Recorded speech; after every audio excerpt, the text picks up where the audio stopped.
पीठ न आंबवता अगदी झटपट मऊ जाळीदार आंबोळी कशी करायची ते बघूया। पण त्याआधी चॅनलवर जर नवीन असाल तर चॅनलला नक्की सबस्क्राईब करा आणि शेजारचे बेल आयकॉन प्रेस करून ऑल ऑप्शन सिलेक्ट करा। ही आंबोळी अगदी झटपट आणि मऊ जाळीदार होते। चला तर मग पटकन रेसिपीला सुरुवात करूया। इथे मी 2 वाट्या तांदूळ एक साधारण 2 तास भिजत घातलेले होते। आता यातील पाणी बाजूला आणि तांदूळ आपण बाजूला करून घेणार आहे। आता हे पाणी आपण एका भांड्यामध्ये काढून घेऊया, जेणेकरून हेच पाणी आपण आंबोळीसाठी नंतर वापरणार आहोत। आता तांदूळ मिक्सरमध्ये थोडं थोडं घालून आपल्याला याची बारीक पेस्ट करून घ्यायची आहे। थोडंसं साधारण पाणी घालून घ्यायचं आणि याची अशा पद्धतीने एकदम बारीक पेस्ट करून घ्यायची आणि ही पेस्ट एका भांड्यामध्ये काढून घ्यायची। आता अशा पद्धतीने मी राहिलेले देखील तांदूळ सगळे बारीक करून घेणार आहे। आता मिक्सरच्या भांड्यामध्येच मी थोडंसं पाणी घातलेलं आहे, जे आपण तांदूळ भिजवलं होतं तेच पाणी यामध्ये मी थोडं घालून घेतलेलं आहे। आता अजून देखील थोडंसं पाणी यामध्ये मी ही थोडी कन्सिस्टन्सी पातळ करणार आहे। अजून देखील पाणी यामध्ये थोडंसं घालून घेणार आहे। आता यामध्ये चवीनुसार मीठ घालून घ्यायचं आणि त्यानंतर पुन्हा हे चांगलं मिक्स करून घ्यायचं।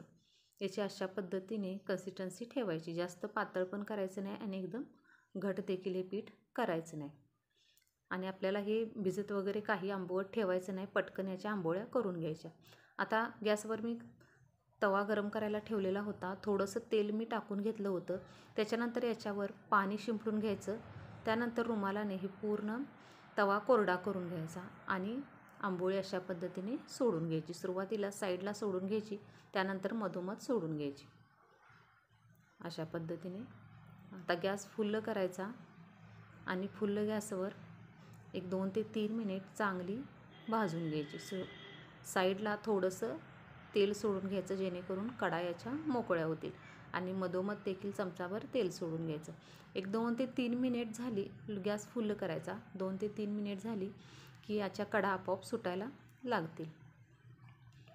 आणि आंबोळी जर तुम्हाला वाटत असेल की दुसऱ्या बाजूने देखील भाजावी तर एखादा मिनिट तुम्ही भाजू शकता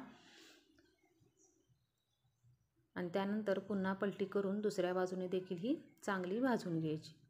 आता एक 2 ते 3 मिनिट झालेले आहेत आणि आपली ही आंबोळी तयार झालेली आहे। अशा पद्धतीने मी अजून देखील थोड्या बनवून घेणार आहे। इथं मी या थोड्या काही आंबोळ्या बनवून घेतलेल्या आहेत। तुम्ही बघू शकताय आंबोळी एकदम अशी सॉफ्ट मऊ झालेली आहे आणि याला जाळी देखील भरपूर आलेली आहे।